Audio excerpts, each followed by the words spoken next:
Dr. Oz didn't just show up with a resume. He brought a campaign speech wrapped in a medical gown and weaponized with MAGA rhetoric disguised as healthcare vision. Thank you, Ranking Member Wyden. In a moment, we will give Dr. Oz the opportunity to share his opening statement, but before he does, I want to provide a short introduction. A graduate of Harvard College, the University of Pennsylvania, and Wharton Business School, Dr. Oz was a faculty member and full professor at Columbia University College of Physicians and Surgeons before the age of 40. He led the Columbia University Surgical Labs, where he pursued cutting-edge solutions to heart disease, published hundreds of original peer-reviewed papers, and wrote 16 books, half of which became New York Times bestsellers. In 2003, Dr. Oz and his wife Lisa founded Health Corps, which emulates the Peace Corps by putting recent college graduates into high schools around the country to teach diet, fitness, and mental resilience. Of course, many also know him from the Dr. Oz Show, where he discussed health and wellness strategies and received several Emmy awards. Dr. Oz, before giving you your opening statement opportunity, I have 4 obligatory questions that we ask all nominees who come before this committee. First, is there anything that you are aware of in your background that might present a conflict of interest with the duties of the office to which you've been nominated? No. Next, do you know of any reason, personal or otherwise, that would in any way prevent you from fully and honorably discharging the responsibilities of the office to which you've been nominated? No. Third, do you agree without reservation to respond to any reasonable summons to appear and testify before any duly constituted committee of Congress if you are confirmed? Yes. And finally, do you commit to providing a prompt response in writing to any question addressed to you by any senator of this committee?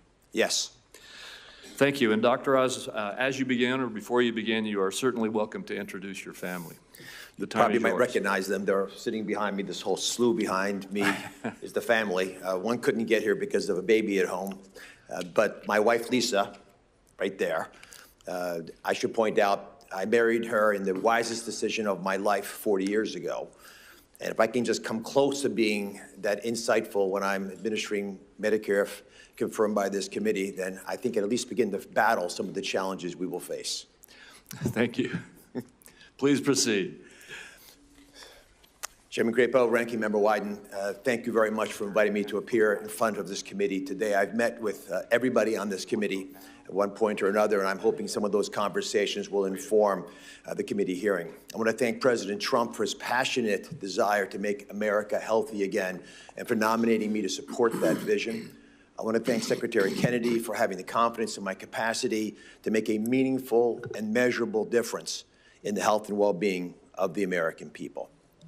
Let me start off with one simple premise. All great societies protect their most vulnerable. And I would argue we are a great people. With that in mind, I commit to doing whatever I can, working tirelessly to ensure that CMS provides Americans with access to superb care, especially Americans who are most vulnerable, our young, our disabled, and our elderly.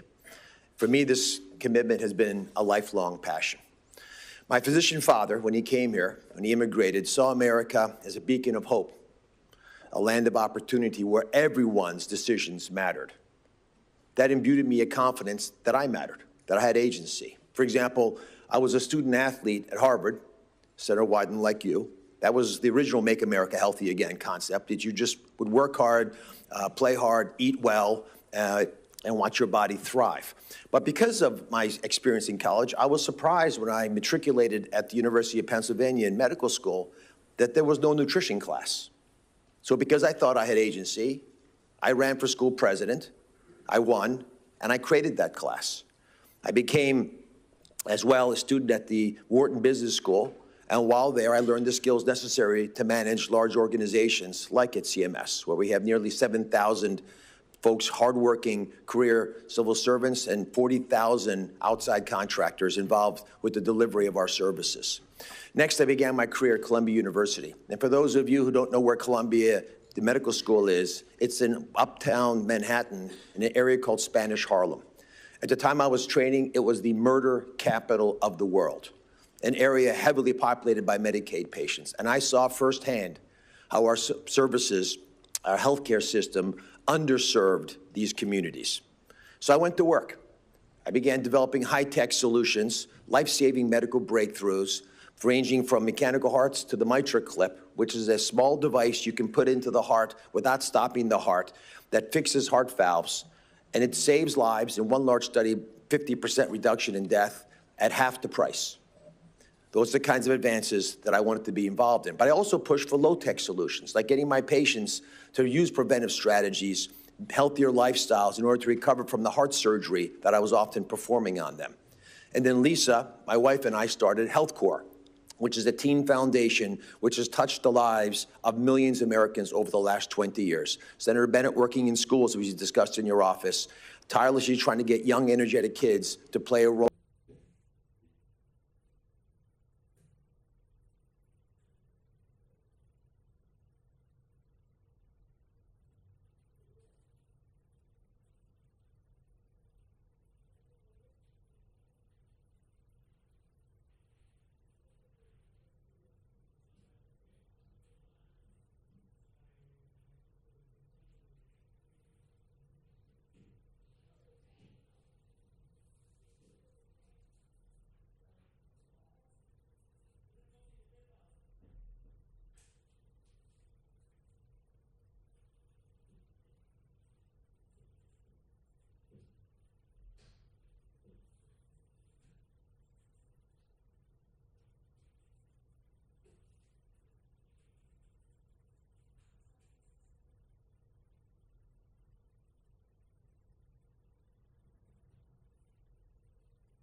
Dr. Oz's introduction reads like a self-promotional reel mixed with political evangelism, from praising Trump to invoking Make America Healthy Again. It's clear this isn't about bipartisan healthcare reform. It's a MAGA audition. Oz masks policy with flair, romanticizing his past achievements while glossing over the real systemic barriers plaguing American healthcare. He flirts with dangerous ideas, like blaming individuals for chronic illness without fully addressing corporate food policies, poverty, or racial disparities.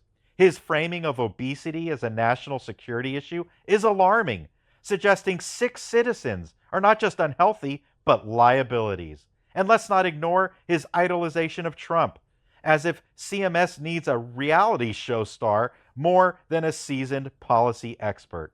This isn't about patients. It's about power, prestige, and PR. Oz is positioning himself as the MAGA messiah of Medicare. If you thought the speech was slick, wait until Dr. Oz starts pitching tech fixes and anti-bureaucracy sound bites like he's selling vitamins on late-night TV. Thank you, Dr. Oz.